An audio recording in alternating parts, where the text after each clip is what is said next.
নমস্কার, শুরু করছি আপনাদের প্রিয় অনুষ্ঠান, যেই অনুষ্ঠানে আপনাদেরকে নিয়েই আমরা আলোচনা করে থাকি। আলোচনা করি আপনাদের জীবনে যে বিভিন্ন সময়গুলো আসে, সেই সময়গুলোকে নিয়ে মানে যেখানে হয়তো আপনাদের একটু মনের কষ্ট হয়েছে সেটাকে আমরা একটু কমাবার চেষ্টা করি, দুঃখটাকে লাঘব করার চেষ্টা করি, এবং সব কিছুই কিন্তু গ্রহ নক্ষত্রের নিরিখে। তো এভাবেই কিন্তু আমরা দেখেছি যে আজকে আমাদের প্রত্যেকেই বলে যে মানে আজকের পৃথিবী এতটাই কম্পিটিটিভ, প্রত্যেকে সব সময় আমাদের কানের পাশে বলে যাচ্ছে যে তোমাকে জিততে হবে, তোমাকে লড়াই করতে হবে, জীবন মানেই লড়াই, জীবন মানেই এগিয়ে চলা। আসলে এই যে ইঁদুর দৌড়, ভাবুন তো একবার, সবাই যদি লড়াই করে, সবাই যদি জেতে, তাহলে হারের জায়গাটা তো কারোর ক্ষেত্রে নিশ্চয়ই ঘটেছে। মানে যদি একজন জিতে যায় তাহলে কেউ একজন হেরে গেছে, আবার কেউ একজন লড়াই করছে, সেই লড়াইয়ে সে হয়তো জয়ী, তো কেউ একজন পরাজিত। তো জীবনের সিস্টেমটা তো এরকমই। তাহলে যে জিতে গেল সেই কি জীবনে বেঁচে থাকবে, আর যে হেরে গেল তার জীবন কি সেখানে শেষ? এই যে আমাদের যে কথাগুলো, এগুলো কিন্তু সব ক্ষেত্রে প্রযোজ্য নয়। তো এবার থেকে আমাদের একটু সচেতন হয়ে এই কথাগুলো বলতে হবে। আসলে ওই যে যেই মানুষটি হেরে গেলেন, তাকেও কিন্তু পরবর্তী জীবনে বেঁচে থাকতে হবে, এই জায়গাটা আসলে আমাদের প্রত্যেককে উপলব্ধি করতে হবে। আসলে এই ধরনের অনেক মানুষই আসেন আচার্য অধ্যাপক জয়দেব শাস্ত্রীর কাছে, যারা হয়তো জীবনের বিভিন্ন ক্ষেত্রে নানানভাবে হেরে গেছেন। কেউ ভালোবাসতে গিয়ে ভালোবাসার মানুষটিকে হারিয়ে ফেলেছেন, তিনি হয়তো আরও অন্য আরেকজনের সাথে এঙ্গেজড হয়ে গেছেন, এখানে তিনি হেরে গেলেন। কেউ হয়তো তার ভাইয়ের সাথে কোনো একটা মামলা লড়েছিলেন, সেই মামলাতে তিনি হেরে গেছেন। তাহলে এই যে মানুষগুলো যিনি ভালোবাসার ক্ষেত্রে হেরে গেলেন, কেউ মামলাতে হেরে গেলেন, কেউ হয়তো দেখা যাচ্ছে তার মানে বাবা মাকে হারিয়েছে, কেউ কোনো একটা নিকট আত্মীয় যাকে ভীষণ ভালোবাসতেন তাকে হারিয়েছেন। তো তাদের ক্ষেত্রে কি হবে? তাদেরকেও তো ভালো রাখতে হবে, এবং ভালো রাখতে হলে আসলে তাদের সাথে আমাদের একটু ভালো ব্যবহার করতে হবে, তাদের জন্য একটু খোলা আকাশের কথা চিন্তা করতে হবে। আর এই সমস্ত কিছুই নিয়েই কিন্তু আচার্য অধ্যাপক জয়দেব শাস্ত্রী সবসময় আপনাদেরকে একটা মানে আমাদের এই অনুষ্ঠানগুলোতে তার যে বিভিন্ন বক্তব্যগুলো রাখেন, এবং এই যে বিভিন্ন ক্ষেত্রে ডিপ্রেসড প্রচুর মানুষজন আছেন যারা জীবনের বিভিন্ন জায়গা থেকে হয়তো নানানভাবে কষ্ট পাচ্ছেন, তাদের কি কারণে হচ্ছে, মানে কোন গ্রহের কারণে এগুলো ঘটে থাকে, সেই আলোচনা এবং এর নিরিখে মানে আমাদের জ্যোতিষের নিরিখে সেই সমস্ত হেরে যাওয়া মানুষগুলোর পাশে আমরা আজকের অনুষ্ঠানের মাধ্যমে দাঁড়াতে চাইছি। এবং আচার্য অধ্যাপক জয়দেব শাস্ত্রী যেখানে থাকেন সেখানে সমস্ত কিছুই কিন্তু তার কাছে ভীষণভাবে একটা চ্যালেঞ্জের জায়গা থাকে, এবং এই সমস্ত ক্ষেত্রগুলো তিনি চ্যালেঞ্জ সহকারে আজকে বহুদিন ধরে কাজ করছেন, এবং বহু মানুষ আজকে তার কাছে এসে ফল পেয়েছেন। তো আজকের অনুষ্ঠানে উপস্থিত আছেন শুধুমাত্র আপনাদের জন্য সেরকমই কিছু কথা নিয়ে, তাকে স্বাগত জানাই। নমস্কার। নমস্কার। জয় শ্রী ঠাকুর রামকৃষ্ণ, জয় শ্রী ঠাকুর রামকৃষ্ণ, জয় শ্রী ঠাকুর। সমস্যার সমাধান অনুষ্ঠানে আপনাদের সবাইকে স্বাগত জানাই। জীবনের প্রত্যেকটা মুহূর্ত, প্রত্যেকটা সময় আমরা চ্যালেঞ্জ নিয়ে বাঁচতে শিখেছি বা বাঁচতে চাই। সেরকম আমরা ভালোবাসা নিয়েও বাঁচতে শিখেছি, ভালোবাসি। দেখো, আমার ভাই বোন, দিদি, দাদা, আমরা ছোটবেলায় খুব একটা সুন্দর ফ্যামিলিতে আমরা থাকি। যেই একটু বড় হই তখন কিছু নিজের নিজের ভাব চলে আসে। তারপরে যখন আমরা বিয়ে করে ফেলি, বিয়ে করার পরে তখন আমাদের নিজস্ব সংসার হয়। তখন সেই সংসারে যে বোনটাকে আমরা, সেই বোনটাকে ভাতের থাল বা একসাথে আমরা মানে হাসি মজাক করে খেতাম যে বোনটার সাথে, সেই বোনটা যেন কেন জানি না বিয়ের পর যেন সেই বোনটার সাথে আর খেতে পাচ্ছি না। কারণ হয়তো আমার বউটা চাইছে না যে আমি যেন সেই বোনটার সাথে আগের মতো করে মিশি। এই যে মানে এটাই আমি বলতে চাইছি, এই যে একটা ছোট্ট মনোমালিন্য, সেই মনোমালিন্যর জায়গাটা একটা বৃহৎ আকারে অনেকের মধ্যে কিন্তু ধরা দেয়, তাই না? আমার বউটা যদি আমার সাথে ঠিকঠাক মতো ব্যবহার করে বা ঠিকঠাক মতো যদি ও আমার বোনটাকেও যদি তার নিজের বোনের মতো মেনে নেয়, তাহলে কিন্তু খুব সুন্দর সম্পর্ক, আমার ভালোবাসাটা কিন্তু আরো দ্বিগুণ 10 গুণ হয়ে যায়। এবং আমার বোনটাকে সে যখন কাছে টেনে নেবে তখন তাকে কি মনে হবে যে না, এ তো সেই লেভেলের মেয়ে, এ তো মানে মা শারদা, মানে আমার মাইন্ডও তখন কিন্তু অনেকটা উৎফুল্লিত হবে। কিন্তু আজকালকার দিনে প্রতিটা ঘরে কিন্তু কেউ মানতে পারে না ননদকে, মানে একদম সহনশীলতাটা কেউ আজকে আমাদের কমে কেউ যাচ্ছে। মানতে পারে না আর একটা দেওরকে। বিষয় দেখুন, মানে আমরা এই যে খবরের কাগজে খুললে দেখছি না যে একটা মেয়ে ক্লাস 7-8-এ পড়ছে, সে একটা মোবাইল পায়নি বলে মায়ের কাছ থেকে দাবি করেছিল এবং সেটা পায়নি বলে সে সুইসাইড করলো। করে নিচ্ছে, তার কেন? জীবন মানে শেষ করে। মানে মানুষের চাহিদাটা আজকে এতটা কেন পৌঁছে যাচ্ছে? আজকে আজকে আজকে আমি যে মেয়েটাকে আমি মানুষ করলাম, যে মেয়েটাকে আমি না খেয়ে না দে দিন রাত পরিশ্রম করে তাকে উচ্চ কিছু করার স্বপ্ন দেখে আমি তাকে মানুষ করলাম, সেই মেয়েটি স্কুলে গিয়ে একটু বড় হতেই না হতে সে একটা ছেলের প্রেমে পড়ে গেল। হ্যাঁ। এবং সেই ছেলেটি তার কাছে আপন মনে হলো, এবং সেই ছেলেটির সাথে সে কথা বলতে না পারলে হ্যাঁ। সে যেন মাকে বাবাকে মেরেই ফেলে, ঠিক। এবং সে নিজেকে দরকার হলে নিজেকে শেষ করে দেবে, তবু ওই ছেলেটির সাথে কথা বলবে। তার মানে কি কোথাও একটা আমাদের ভালোবাসায় ঘাটতি রইলো? কোথাও কি একটা সেই ছেলেটা তাকে ভীষণ ভালোবাসছে, এবং সেই ছেলেটা কি ভালোবাসবে? আমি তো তাকে খাইয়ে পরিয়ে তাকে মানে জীবনে বড় করলাম, আমি 10 মাস 10 দিন পেটে ধরে তাকে আমি বড় করে আমি তার সর্বস্ব তার পিছনে লুটিয়ে দিলাম স্বপ্নে, আমি নিজে না খাই, আমি সেই সেই যখন সে পরীক্ষা দেবে স্কুলের সামনে আমি দাঁড়িয়ে আছি রোদের মধ্যে, আমার মেয়েটি কখন বেরোবে, আমি ছাতা নিয়ে তাকে নিয়ে আসবো, এই তো আমাদের লড়াইয়ের জীবন। কিন্তু সেই মেয়েটি যখন একটু একটু একটু একটু করে বাড়তে থাকে, বড় হয়, তখন সে যেন কোথায় চলে যায়, একটু অন্যের হাত ধরে সে ঘুরতে ভালোবাসে, তখন আমার হাত আর ভালো লাগে না। তো সেই মেয়েদের উদ্দেশ্যে বা সেই ছেলেদের উদ্দেশ্যে আমি কিছু বলতে চাই না, আমি চাই সেই বাবা মার উদ্দেশ্যে, একদম। যে বাবা মাগুলি ভালোবাসা দিতে গিয়ে অন্ধের মতো তাকে ফোনটা দিয়ে দিয়েছে আগে, তাকে ভালোবাসা এবং দিতে এইটাই গিয়ে কিন্তু আজকে আমাদের তাদের শিখতে হবে যে ভালোবাসা মানে সমস্ত কিছুর একটা লিমিট রাখতে তাকে হবে, ভালোবাসা তাই না? দিতে গিয়ে তাকে ফোনটা না ধরিয়ে তাকে কাছে টেনে দুটো গল্প করার সময় আমার নেই। নেই। আমি তাকে টাকা দিয়েছি, আমি তাকে পয়সা দিয়েছি, আমি তাকে খাইয়েছি, আমি তাকে ভালো স্কুলে পড়িয়েছি, কিন্তু আমি তাকে সময় দিইনি। আমি তাকে ডেকে তাকে নিয়ে পার্কে গিয়ে বসাইনি যে মা তুই এখন খেলা কর, আমি এখানে বসে রয়েছি, আমি তোর সাথে খেলছি, মা তুই আমার সাথে কানামাছি খেল, মা তুই আমার সাথে লাফদড়ি খেল, মা তুই আমার সাথে একটু খেলা কর। না, আমি ফোন নিয়ে গল্প করেছি অন্য কারোর সাথে, তখন মেয়ে আমার দিকে তাকিয়ে তাকিয়ে দেখছে মা যেন ফোনে কার সাথে কথা বলছে, ওই ফোনটা আমার চাই। আস্তে আস্তে মেয়ে বড় হয়, ফোন সম্বন্ধে বুঝতে শেখে, তখন সে মা তো গল্প করে আমিও গল্প করি শেখে। আজকালকার দিনে আমি ছোট্ট একটি মেয়েকে চিনি, ছোট্ট একটি আমাদেরই কেউ রিলেটিভ, সেই মেয়েটি আজ বাচ্চা, হয়তো 1 থেকে 2 বছর বয়স, ঠিক মতো কথাও বলতে পারে না, সেই মেয়েটি ফোনের এমন কিছু নেই সে না জানে, সে নিজে রিল বানায়, রিল তৈরি করে, সেই রিল ছেড়ে দেয়, আজকে সেই রিলও ভাইরাল হয়। তো আমি যে মেয়েটি বোঝেও আচ্ছা, না আরেকটা ব্যাপার, এই যে এত আমাদের আসক্তি রিলের প্রতি, মানে একটা রিল প্রচুর ভিউ হচ্ছে সেটা দেখে আমরা আনন্দ পাচ্ছি, কিন্তু আলটিমেটলি একটা ছোট মেয়ের কাছে রিল বানানোটাই তার জীবন নয়, তাকে পড়াশোনা করতে হবে জীবনে। আনন্দ পাচ্ছি, আবার সেই রিলে যদি ভিউজ না হয় আমি দুঃখ পাচ্ছি, আবার সেই রিলে যদি লাইক না হয়। এখন আমাদের ওই যে বোঝার জায়গাটা না হারিয়ে যাচ্ছে, যে আমরা সঠিক কোন জায়গাটাতে গিয়ে আমাদের ব্রেনটাকে খাটাবো, আমরা লেবার দেব।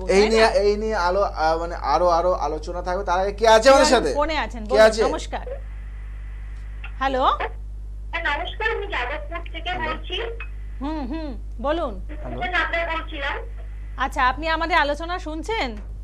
হ্যাঁ, আমি শুনছি, আমি দেখছিলাম আপনাদের। আচ্ছা, আমি তো আমার সম্বন্ধেই জানবো। আপনার সম্বন্ধে জানবেন? আচ্ছা বলুন, আপনার নাম বলবেন আগে। আমার নাম হচ্ছে মনীষা সরকার। আচ্ছা বেশ, কতদিন ধরে আমাদের অনুষ্ঠান ফলো করছেন? মাঝের মধ্যে দেখি, তবে সবসময় তো আর কি সময় হয় না। আজকে প্রোগ্রামটা দেখছিলাম, কিছু কথা বলছিলেন, সেগুলো শুনছিলাম।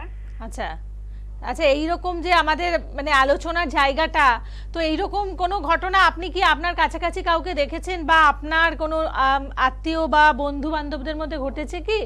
আমার বাড়িতেই হয়েছে, আমার দিদির ক্ষেত্রে। আচ্ছা আচ্ছা, কি হয়েছে? আমার বাড়িতেই হয়েছিল, আমার দিদির ক্ষেত্রে। মানে ছোটবেলা থেকে যেরকম ভাবে মানুষ করেছে এবং বড়বেলায় গিয়ে যে সে প্রতিদানটা দিয়েছে সেটা খুবই বাজে। ও আচ্ছা আচ্ছা আচ্ছা, যাই হোক, আজকে এখন তাহলে আপনি কি সেই দিদির ব্যাপারে না নিজের ব্যাপারে কিছু জানতে আমি চাইছেন? নিজের ব্যাপারে জানতে চাইছি। বেশ, মানে আপনাদের বাড়িতে তাহলে বুঝলাম দিদিকে নিয়ে আপনাদের একটু মনের মধ্যে কষ্ট রয়েছে, তাই তো? হ্যাঁ হ্যাঁ। আচ্ছা, মানে এই যে আলোচনা, মানে প্রত্যেক ফ্যামিলিতেই হয়তো এরকম কিছু না কিছু আছে, খুব তাই খুব না? কষ্ট, বলো। একদমই তাই। আচ্ছা, তুমি কি চাও? আমি একটু আমার সম্বন্ধে জানতাম। আচ্ছা, তুমি তোমার সম্বন্ধে জানতে চাইছো, শুধু একটাই কথা বলো, তোমার বয়সটি বলো। আমার বয়স এখন 26+। 1 থেকে 100-র মধ্যে একটা সংখ্যা বলো। 9। সব থেকে যেটা বড় কথা, তুমি খুব কষ্টে আছো, খুব দুঃখের মধ্যে আছো, খুব ব্যথার মধ্যে আছো, এবং সব জায়গা থেকে যেন একটা বাধা সৃষ্টি করছে তোমার লাইফে। হওয়া জিনিসটা হচ্ছে না, মান সম্মান, হওয়া জিনিসটা আমার হচ্ছে না। একদম মান সম্মান হানির মধ্যে দিয়ে তুমি যাচ্ছ। খুব কাছের মানুষের কাছ দিয়ে আঘাতপ্রাপ্তির একটা যোগ রয়েছে, খুব কাছের মানুষের কাছ দিয়ে লোহা দিয়ে আঘাতপ্রাপ্তির একটা যোগ রয়েছে তোমার। এবং সব থেকে যেটা বড় কথা, আমি একটা গোপন তথ্য তোমাকে দেব, সেই তথ্যটা হলো এটা, তুমি যার জন্য যত কিছুই করো না কেন, তুমি কিন্তু বদনাম হয়ে যাচ্ছ। এবং তোমার সব থেকে কাছের কোনো কিছু, একটা জিনিস বা কোনো কিছু তোমার কাছ থেকে কেড়ে নেওয়া হয়েছে। এবং তোমার জন্য অনেক কিছু ছিল, তোমার লাইফে অনেক কিছুই ছিল, যেটা এখন আর তোমার লাইফে নেই, অন্য কারো লাইফে হয়েছে।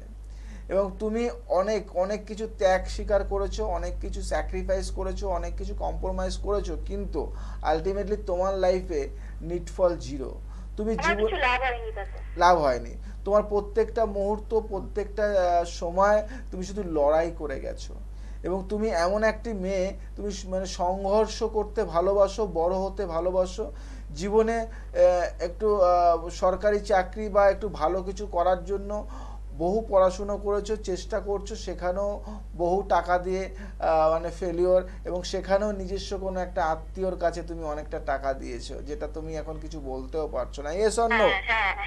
এবং তুমি তুমি এখন হারিয়ে যাচ্ছ, তুমি এখন শেষ হয়ে যাচ্ছ, জানাতে পারবো টাকার। এবং সত্যি কথা বলতে মানে মানহানির যোগ রয়েছে তোমার, এবং তুমি সবার কাছে না মানে অসম্মানের পাত্রী হয়ে দাঁড়াও, মানে সম্মানের পাত্রী থেকে অসম্মানের। কেন?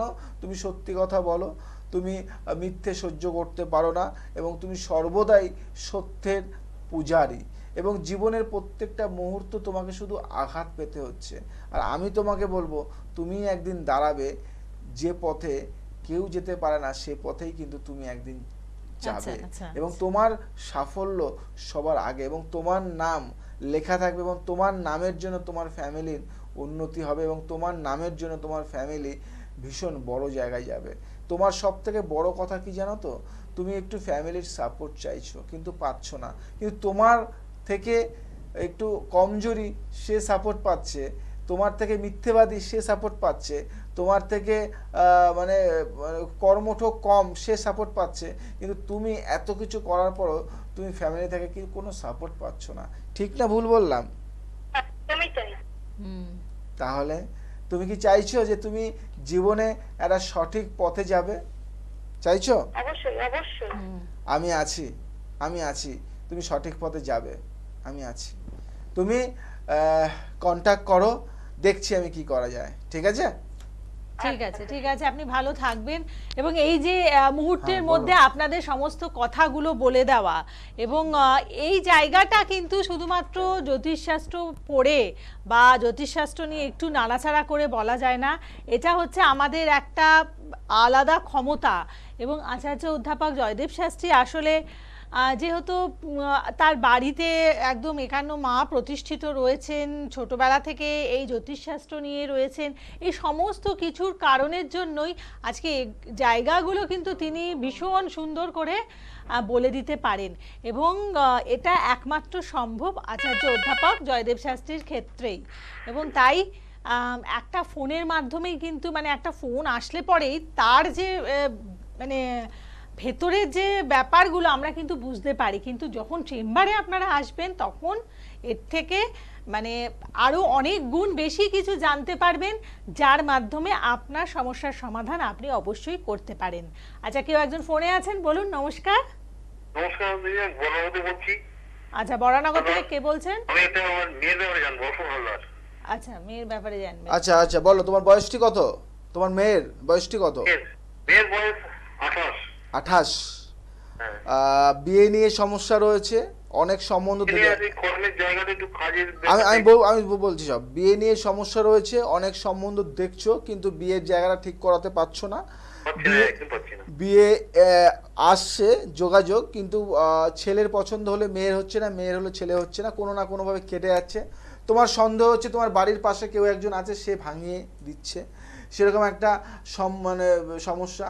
আর সর্ব জায়গা থেকে একটা বাধা সৃষ্টি হচ্ছে, তোমার মেয়ের চাকরির জায়গাটা হয়েও হচ্ছে না, কর্মের জায়গাটা একটা ভালো চাকরি করার যোগ ছিল বা একটা কোম্পানিতে যোগও ছিল, তার চাকরি করার যোগ ছিল, কিন্তু সে চাকরিটা হারিয়ে ফেলছে।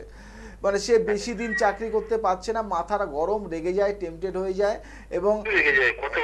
এবং মেয়ে ভালো, কিন্তু মেয়ের মানে আচরণ বিহেভিয়ারটা কিন্তু দিন দিন যেন ডাউন হয়ে যাচ্ছে এবং বাজে সঙ্গের সাথে জড়িয়ে পড়ছে। মেয়ে একটু অন্য পথে এগিয়ে যাচ্ছে, সেই নিয়ে তুমি খুব চিন্তিত, ঠিক না ভুল বললাম? সেইটাই তো আমি খুব চিন্তিত যে মেয়ের কর্মের জায়গাটা একটু চেঞ্জ হবে। সব হবে, আমি আছি তো, সব হবে, সঠিক সময়ে সঠিক কাজ সব হবে। এবং তার জন্য তোমাকে কন্ট্যাক্ট করতে হবে, তাড়াতাড়ি নামটা লিখিয়ে তাড়াতাড়ি করে আসতে হবে। তোমার নিয়ারেস্ট যাবো বললে হবে না, নিয়ারেস্ট তাড়াতাড়ি করে আসতে হবে, তাড়াতাড়ি। হ্যাঁ, তোমার নিয়ারেস্ট চেম্বারে আসো তুমি, একান্ন কালীবাড়িতে যে আসতে হবে তা নয়, তোমার যেখানে নিয়ারেস্ট তাড়াতাড়ি হয় সেখানে আসো, কেন খুব তাড়াতাড়ি দরকার তোমার মেয়েকে দেখানো, বয়স হয়ে যাচ্ছে, বিয়েটা দরকার। আমি আছি ঠিক করে দেবো, ঠিক আছে? ভালো থাকো। ঠিক আছে, ভালো থাকবেন। মানে আপনার জন্য অবশ্যই এসে যখন বলেছেন যোগাযোগ করতে, যত তাড়াতাড়ি সম্ভব এসে যোগাযোগ করুন। এবং মানে এরকম তো প্রচুর লোকজন আপনি দেখেন প্রতিদিন, তো সমস্ত ক্ষেত্রে যেটা বলবো যে মানে এই যে মানুষের প্রতিনিয়ত প্রতিদিনকার যে সমস্যাগুলো, এত মানুষের ব্যাপারগুলোকে আপনি কিভাবে মানে ম্যানেজ করেন, বা এত মানুষের সমস্যার জায়গাগুলো সমাধানের ব্যাপারে ক্ষেত্রে মানে আপনাকে বেসিক্যালি কি করতে হয় সারাদিনে? দেখো, অনেক সমস্যা থাকে, অনেক সমস্যার সমাধান আমাকে করতে হয়। সত্যি কথা বলতে সমস্যা তো একটা দুটো নয়, প্রচুর সমস্যা, হাজার হাজার লক্ষ লক্ষ সমস্যা, সেই সমস্যার সমাধান করতে হয়। নেগেটিভ পজিটিভ অনেক রকম ভাইব্রেশন থাকে, অনেক রকম ভাইব্রেশন কাটাতে হয়। এবং সব থেকে বড় কথা, ঈশ্বরের শরণাপন্ন হলে, ঈশ্বরের নাম করলে এবং ঈশ্বরের দ্বারা সমস্যার সমাধান হবে না এমন কিছু নেই, সমস্যা থাকবে এবং সঠিক সময় সঠিক ক্রিয়ার দরকার হয় এবং সঠিক ক্রিয়া করার জন্য সঠিক লোকের প্রয়োজন হয়। তাই দর্শক বন্ধু সবাইকে বলবো যে সঠিক লোকটি আগে খুঁজে বের করো। প্রচুর সঠিক লোক আছে তোমাদের খোঁজার অপেক্ষায়। তো আমি সবসময় আমি বলি না যে আমার কাছে আসো বলি না, কেন আমার কাছে যারা ভালোবাসে, যারা আমার প্রোগ্রাম দেখে, যারা আমার অনুষ্ঠান দেখে, তারা আমার কাছে কোথাও যাবে না, আমি জানি কেন সেটুকু বিশ্বাস ভালোবাসা থাকে।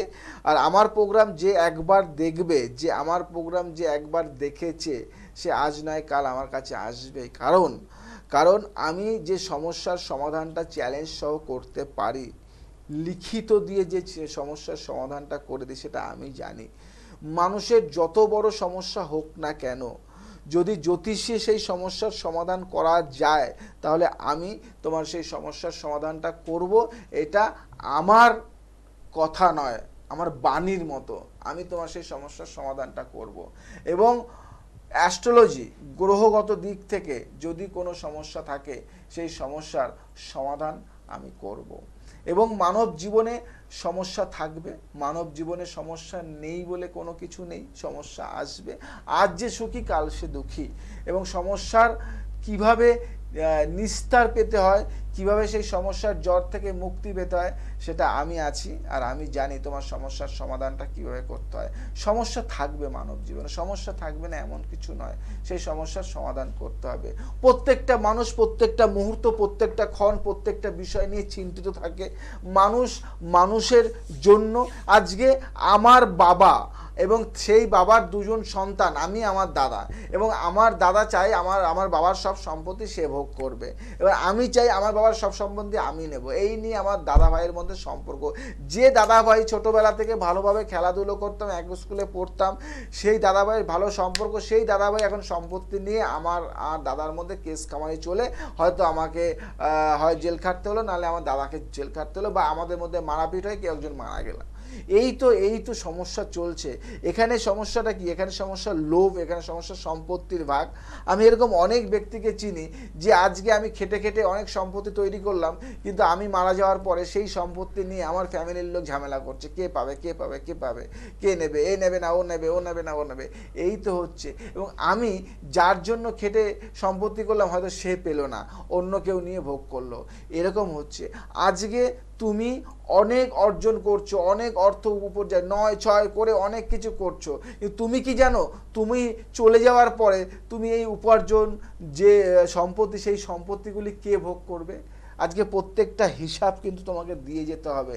প্রত্যেকটা হিসাব নিকাশের জন্য উপরে বসে আছে কেউ একজন, যে তোমার অন্যায়ের হিসাবটা কিন্তু সে করছে, তোমার দুঃখের হিসাবটা সে করছে, তোমার সুখের হিসাবটাও কিন্তু সে করছে। যাই জীবনে অনেকে, আমার আজকে ব্যবসায় উন্নতি হচ্ছে না, কেন হচ্ছে না? আজকে সেই জায়গাটা আমি জয়দেব শাস্ত্রী আমি ঠিক করব দেখে। আজকে আমার কর্মের জায়গাটা ভালো না, আজকে আমার ছেলে মেয়ে পড়াশুনোটা ভালো করছে না, আজকে আমি আমার সাফল্য আমি পাচ্ছি না, আজকে আমার শত্রুতা অনেকটা বেড়ে গেছে, আজকে আমার মান সম্মান যশ খ্যাতি শেষ হয়ে যাচ্ছে, আজকে আমি আমার রাজনীতি কেরিয়ারে আমি আমার সেই জায়গাটা পাচ্ছি না, আজকে আমার সাফল্য আমার কাছ দিয়ে হারিয়ে যাচ্ছে, আজকে আমার সাফল্য দিন দিন শেষ হয়ে যাচ্ছে, আজকে মান সম্মান যশ খ্যাতি নাম ডাক সব কিছু যেন ধুলোয় মিশে যাচ্ছে। আজকে আমাকে যে ফ্যামিলি এত ভালোবাসে সে ফ্যামিলিরা চোখ ঘুরিয়ে নিচ্ছে। কেন হচ্ছে? কিসের জন্য হচ্ছে? এইগুলি আমার বিচার, এইগুলি জয়দেব শাস্ত্রীর বিচার। আর এগুলি বিচার করে যে সিদ্ধান্তে আসি সেই সিদ্ধান্ত দিয়ে তোমাদের ঠিক করা যায়। আর আমি জয়দেব শাস্ত্রী আমি ঠিক করতে চাই তোমাদের লাইফটাকে সুন্দর করে সাজাতে। আমি জয়দেব শাস্ত্রী চাই তোমাদের সেই সমস্যাগুলিকে ঠিক করে একটা নতুন জায়গায় তোমাকে প্লেসড করা। আমি তোমার সেই সমস্যা থেকে মুক্তি করিয়ে তোমাকে একদম নিজের মতো একটা অন্য রাস্তা দিয়ে তোমাকে হাঁটাতে চাই। আমি চাই যে তুমি সব ভুলে গিয়ে ঈশ্বরের নামে তুমি বিলীন হয়ে যাও, ঈশ্বরের নামে তুমি তোমার নামটাকে ছড়িয়ে দাও, তুমি সনাতন ধর্মকে প্রচার করো, তুমি সনাতন ধর্মকে নিয়ে আলোচনা করো, তুমি ধর্ম নিয়ে কিছু বলো, তোমার মধ্যে যে অন্ধকার আছে সেই অন্ধকারটাকে হাটিয়ে আলো দিয়ে সেই নোংরাগুলিকে পরিষ্কার করো, তুমি তোমার লাইফটাকে সুন্দর করে সাজিয়ে তোলো। এটা আমি চাই। আমি জয়দেব শাস্ত্রী চাই শুধু একটাই, যে জীবনটা একটা অন্যরকম গতিতে যেন চলে, জীবনে দুঃখ এই কষ্ট এই বেদনা এই যেন না থাকে, এই জীবনটা যেন একটা সত্যের পথে আমরা নিজেকে নিযুক্ত করতে পারি। এই মারামারি হানাহানি দুঃখ কষ্ট ব্যথা বেদনাকে সরিয়ে একটা অন্য পথে। আমি তোমাদের চ্যালেঞ্জ দিয়ে বললাম যে অনেকের অনেক সমস্যা থাকে, তোমরা যারা আমার ওই অনুষ্ঠান দেখো, সমস্যা যাই হোক না কেন সমাধানের একটাই পথ, ঈশ্বরের নাম এবং 51 কালীবাড়ি জয়দেব শাস্ত্রীর পথ, জয়দেব শাস্ত্রীর রাস্তা দিয়ে চলো।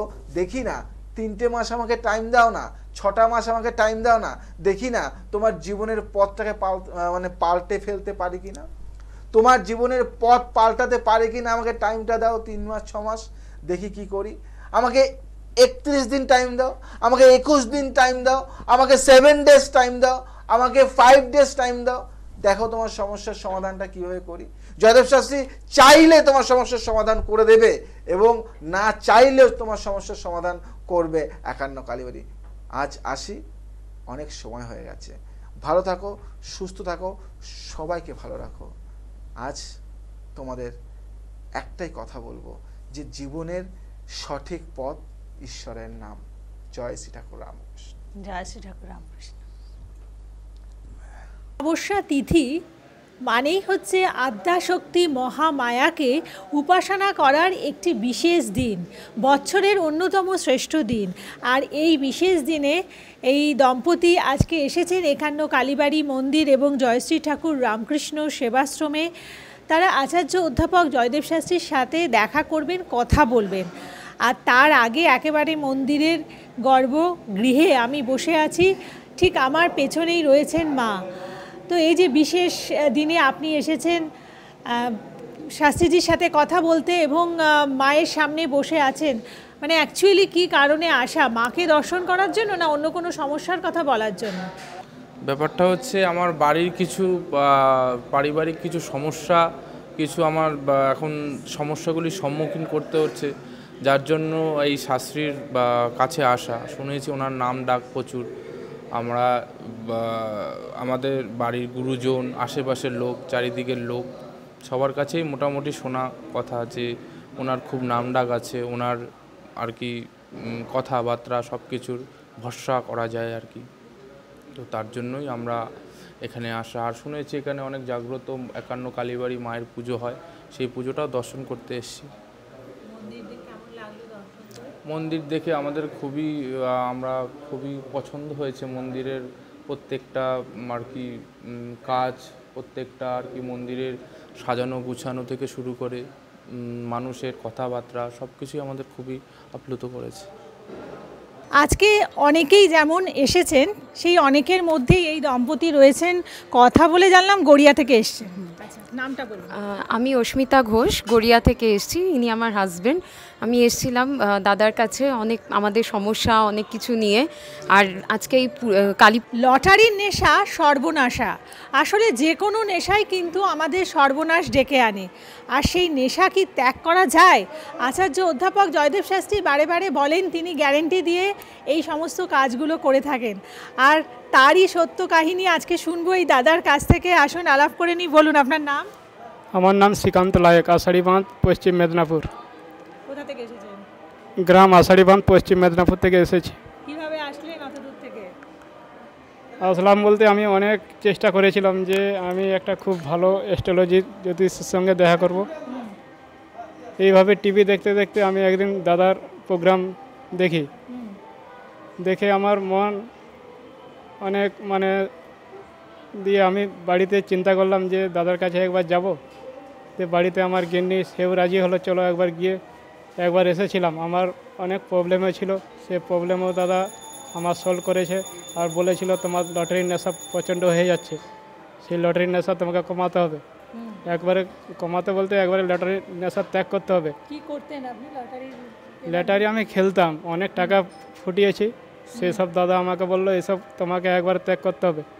দাদা যেদিন থেকে আমাকে এইসব কথা বলেছে, আমি কোনো দিন এখন লটারি প্রায় 1 বছর হতে গেল আমি লটারির দিকে তাকাইনি। আর লটারির নেশা একবার আমার মন থেকে উঠে গেছে, একদম উঠে গেছে। হ্যাঁ।